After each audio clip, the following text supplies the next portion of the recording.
dépend aussi d'autres paramètres. Nous avons assisté ces derniers temps, et nous avons suivi avec beaucoup d'intérêt ce qui s'est passé dans le monde arabe. Toutes ces révoltes, certains appellent révoltes, d'autres révolutions, d'autres printemps, chacun comment il qualifie, chacun comment il voit ce processus. C'est vrai qu'il y a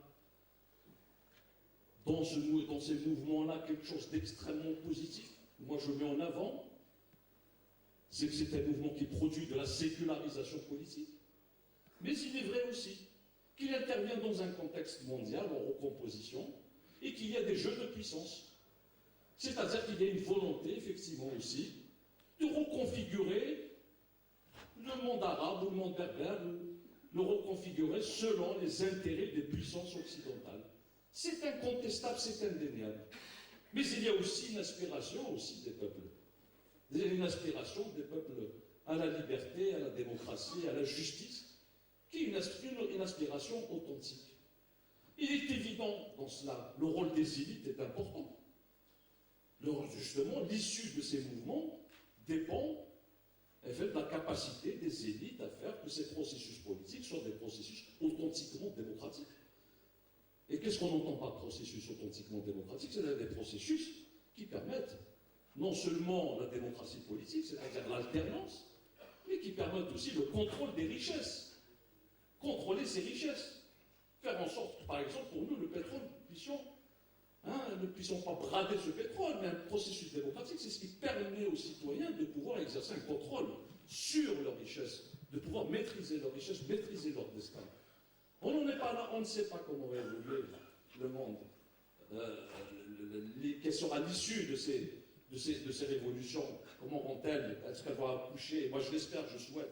Mais il est évident que le contexte international est très difficile. Il est encore plus difficile dans un pays comme le nôtre. Aujourd'hui, j'ai lu l'entretien de Maître Bouchachi, notamment à La Nation, le journal dirigé par notre ami Salim Arzali, que je salue, et qui a parlé effectivement d'un plan de déstabilisation de l'Algérie. C'est-à-dire un plan de déstabilisation de la nation algérienne. Cette jeune nation algérienne, parce que notre nation, elle est très jeune. Oui, le processus de dislocation, on peut dire que le processus de dislocation politique a commencé depuis longtemps, lorsqu'on a empêché la construction démocratique de l'État et de la nation algérienne. Ce que le FFS a posé comme préalable. C'est-à-dire que le parachèvement, le processus de libération nationale, c'est la démocratisation. C'est la construction d'institutions, de véritables institutions dans le pays. Donc effectivement, notre décision, aussi pour aller à ces élections ou pas aller à ces élections, doit tenir compte de cet élément-là. C'est-à-dire qu'est-ce qui, et j'en reviens aussi à une question, c'est la question qu'a posée le premier secrétaire dans son intervention. Qu'est-ce qui peut faire, quelle est la décision aujourd'hui qui va sauvegarder notre pays ou participer à l'anéantissement de notre pays? Parce qu'effectivement, et je partage ce constat avec Maître Bouchachi, il y a un plan de déstabilisation de la nation algérienne. Ce n'est pas une vue de l'esprit, c'est une réalité. C'est une réalité. Les ingrédients existent. Les forces internes déstructurantes existent et elles sont actives. Et les forces extérieures aussi. Et c'est la combinaison de ces deux qui fait qu'aujourd'hui, notre pays est confronté à son existence même en tant que nation. Et ça interpelle des militants du FFS qui sont les continuateurs du mouvement national. Notre éthique politique remonte au congrès de la SOMAM. C'est-à-dire qu'au moment où la question de la primauté du politique du civil sur militaire a été posée, nous sommes les continuateurs de ce congrès qui a posé fondamentalement ce que doivent être les institutions de l'Algérie indépendante. Et c'est cette trahison, l'assassinat d'Aben a été le début de la mainmise des appareils sécuritaires sur le pays, sur le politique. Et donc effectivement, nos décisions, nous devons mieux les réfléchir. Réfléchir à ce qui peut décision qui va permettre de sauvegarder la nation algérienne. Bien sûr, après, il faut évaluer. Évaluer aujourd'hui, est-ce que boycotter les élections?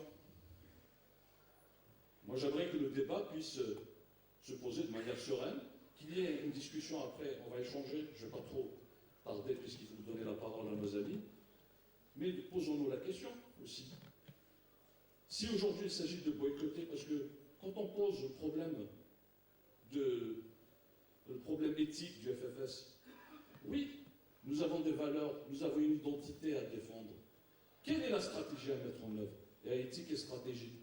Quelle est la stratégie qui peut nous permettre justement d'accomplir, de réaliser, de faire avancer ces idées-là, de concrétiser les buts et les objectifs du FFS depuis 1963, proclamés depuis 1963? Est-ce que c'est le boycott? Oui, ça peut être peut-être le boycott. Mais autant faudra-t-il aussi expliciter, aller au fond des choses. On rejette l'élection. Est-ce qu'on n'ouvre pas une brèche? Est-ce qu'on ne permet pas effectivement, est-ce qu'on ne va pas on ne donne pas encore l'occasion effectivement aux ennemis de l'Algérie de pouvoir s'engouffrer là-dedans? Je pose la question, c'est des interrogations. Oui, appelez ça comme vous voulez, mais dans tous les cas d'espèce, ces convergences sont attendues dans deux directions. Comme dirait Joukov dans la bataille de Berlin, il y a un premier axe d'effort principal qui porte sur la société civile. C'est là qu'on retrouve les trois plus grosses institutions de la nation, que sont les associations, les entreprises et la famille. On serait d'accord sur le sens des mots. Société civile, c'est trois institutions, comme dirait Gramsci. C'est les associations, la famille et les entreprises. Il y a un deuxième axe d'effort qui me semble ne pas être principal, mais qui est aussi important. Il n'est pas aussi principal parce que, comme disait Lascali tout à l'heure par le secrétaire, il est miné, et deux, il est déliquescent. C'est le champ politique. Mais on est obligé de le faire avec. Que ce soit en direction du pouvoir ou en direction du politique qui se situe dans l'opposition.